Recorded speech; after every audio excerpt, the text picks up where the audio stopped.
In remote communities, practitioners need to be prepared for the unexpected. The same goes for during home visits.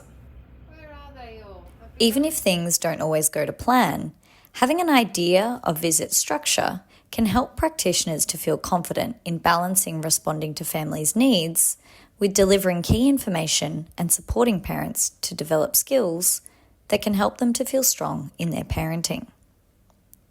Structuring a visit can include preparing for the visit, checking in with mum, balancing following the family's lead with scheduled material, and giving parents time to consider and respond.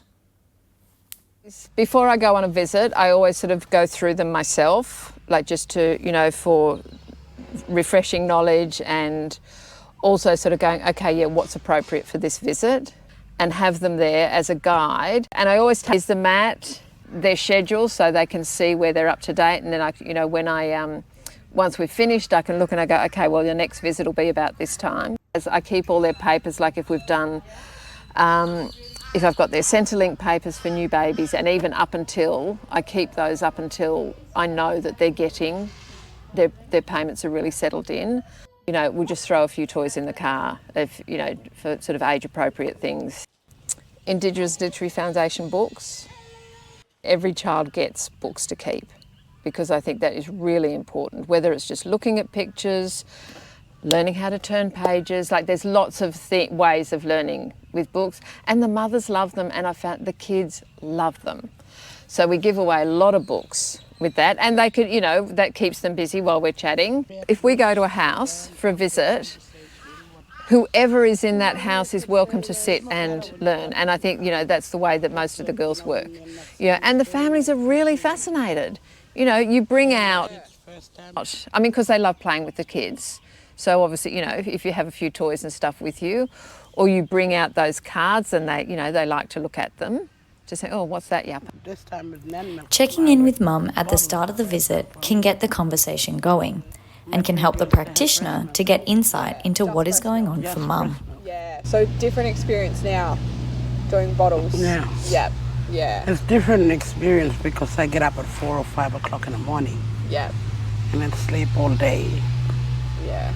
It's kind of like a tricky. It can be challenging to know when and how to introduce the structured material into conversation. By listening to what's going on for the family, program material can be tailored to each family's situation. When you first come into a community and you first meet your mums, you obviously don't have a starting point. You've got to wait to find that starting point to introduce the topics. Because I know the families, because I know where they're at with family life or mum going back to work, and so you can use that as the entry into that conversation. What's on the sheet saying, oh, you must talk about handout 5 this visit.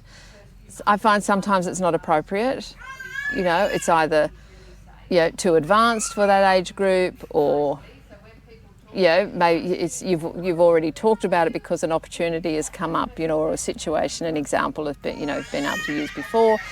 And it may be, if you're lucky, that the conversation will, the solution for their problem will actually be you introducing something from, learning to communicate or any other aspect of the program.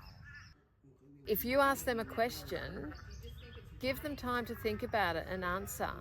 And not even prompting them because, thinking, oh my goodness, she didn't understand me.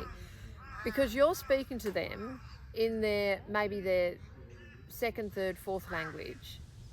And yes, they may have good speaking English, but what you're asking, what you're saying, it's got to go in, it's got to be computed, translated.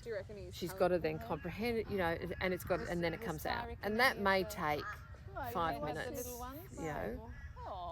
Yeah, I think that's really important. Silence is really important sometimes. Follow their lead sometimes. If you may have a visit planned down to the T, and they will want to talk about that first question: how are you? How's your week been? Is there anything that that's really worrying you for this week that you want to talk about? That could just totally send your visit in a different direction, and you've got to let it do that, because that's what they need. they're right there at that point. That's what they need you for, and that's what our job is.